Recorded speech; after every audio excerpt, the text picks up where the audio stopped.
Finally unofficial phone বন্ধ হতে যাচ্ছে, তার মানে কম দামে ফোন কেনার দিন শেষ। বাট ওয়েট, আমরা তো এই জিনিসটা বহু বছর ধরে শুনতেছি যে আনঅফিসিয়াল ফোন বন্ধ হয়ে যাবে, সেটা কিন্তু কখনোই হয় নাই। এইবার তাহলে ডিফারেন্ট কি? এইবারের সবচেয়ে বড় ডিফারেন্স হচ্ছে আগের সরকার আর এইবার নাই, এবং এইবার বিটিআরসির কথাবার্তায় একটু বেশি সিরিয়াসনেস আমরা খেয়াল করছি। তাই মনে হচ্ছে এইবার 16ই ডিসেম্বর থেকে আসলেই আনঅফিসিয়াল ফোন বন্ধ হয়ে যাবে।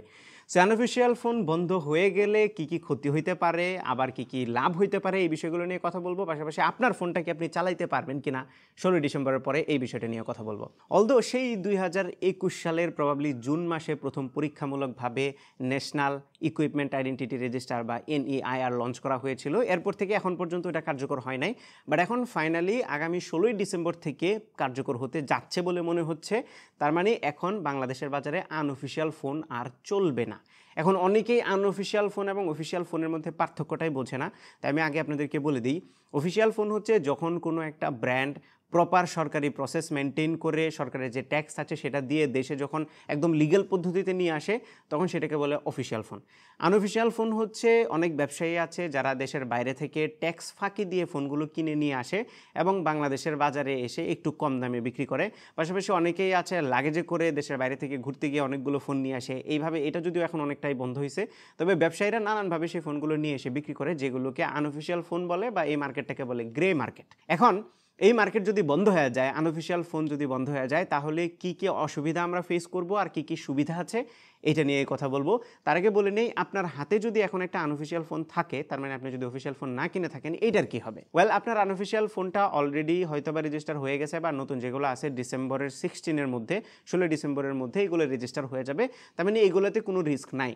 কিন্তু 16ই ডিসেম্বরের পরে যেই ফোনগুলো নতুন করে নেটওয়ার্কের আওতায় যুক্ত হবে, সেই ফোনগুলোতে হবে প্রবলেম।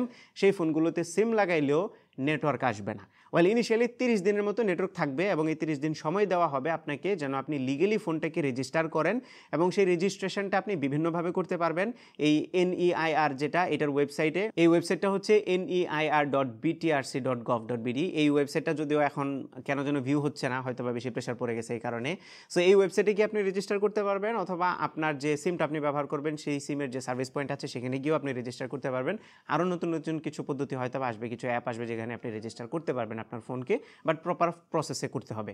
তবে আপনি যদি ওই দোকানগুলোর কথা বলেন যারা এখন অলরেডি আনঅফিসিয়াল ফোন সেল করছে, আমার মনে হয় সেগুলো অনেকাংশেই কমে যাবে বা বন্ধ হয়ে যাবে পুরোপুরি আমাদেরকে অফিসিয়াল ফোনের উপরেই ডিপেন্ড করতে হবে। এখন প্রশ্ন হচ্ছে, আনঅফিসিয়াল ফোন বন্ধ হয়ে গেলে আমাদের লস কী কী, এটা আগে বলি, তারপরে হচ্ছে লাভ কী কী সেটা বলবো।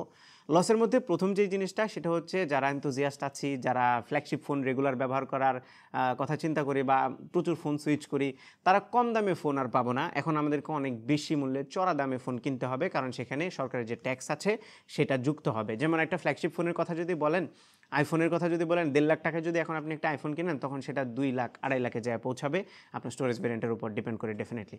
সো এই ট্যাক্সটা যুক্ত হবে। যদিও এখনও আনঅফিসিয়াল মার্কেটেও কিন্তু একটা সিন্ডিকেট আছে, যে সিন্ডিকেট আবার নতুন ফোন ঢুকলে সেটার দাম অনেক বেশি বাড়ায় দেয়, তারপরে আস্তে আস্তে করে কমতে থাকে।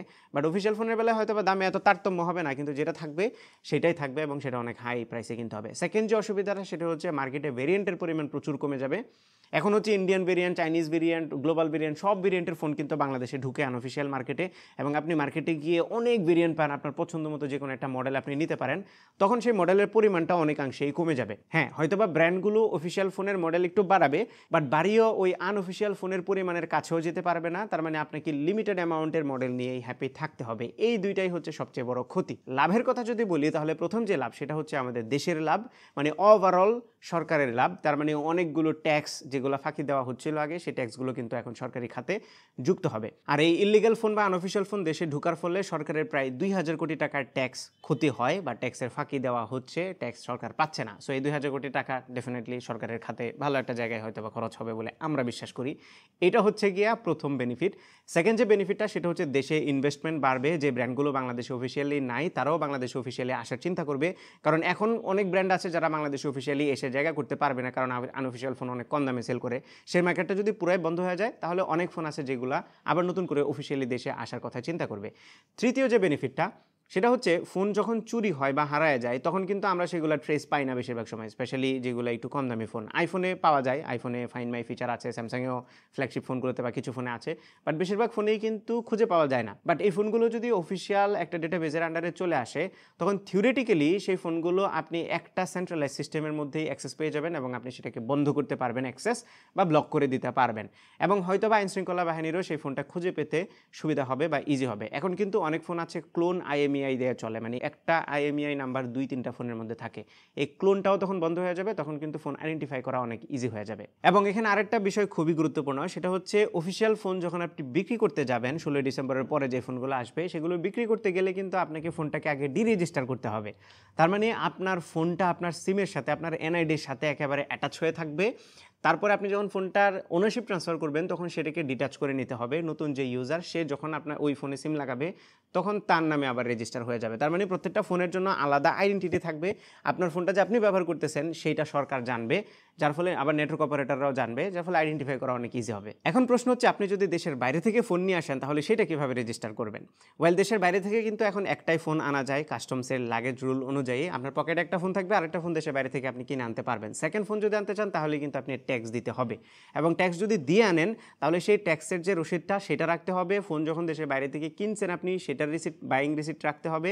পাশাপাশি আপনি দেশে ঢোকার পরে পাসপোর্টে যে সিলটা থাকবে আপনার ইমিগ্রেশনের সেটা লাগবে, এবং আপনার পাসপোর্টের যে ইনফরমেশন পেজ, এই সবগুলো ইনফরমেশান নিয়ে আপনি ওই neir.btrc.gov.bd ওয়েবসাইটে যাবেন এবং সেখানে স্পেশাল রেজিস্ট্রেশনের একটা অপশন থাকবে, সেখানে ক্লিক করে আপনি আপনার ফোনটা রেজিস্টার করতে পারবেন। এবং আরও কিছু পদ্ধতি আছে, যেমন মোবাইল অপারেটর যেগুলো আছে, নেটওয়ার্ক অপারেটর, তাদের অফিসে গিয়ে মানে কাস্টমার সার্ভিস পয়েন্টে গিয়েও আপনি কিন্তু রেজিস্টার করতে পারবেন। আরও কিছু পদ্ধতি হয়তো বা ফিউচারে বের হবে, কিছু অ্যাপের কথা শুনলাম যে অ্যাপের মধ্যে থেকে আপনি রেজিস্টার করতে পারবেন। হয়তো বা রেজিস্ট্রেশনটা মোটামুটি ইজি হবে, এটা নিয়ে প্যারা নেওয়ার কিছু নাই। তবে আপনি যদি কোনো ফোন গিফট হিসেবে পান তাহলে সেটার জন্য আলাদা প্রসেস আছে। আবার যদি আপনি বাই মেইল কোনো ফোন নিয়ে আসেন, সেটা মানে চিঠির মাধ্যমে অথবা পার্সেলের মাধ্যমে যদি অনলাইন অর্ডার করে নিয়ে আসেন সেটারও আলাদা প্রসেস আছে।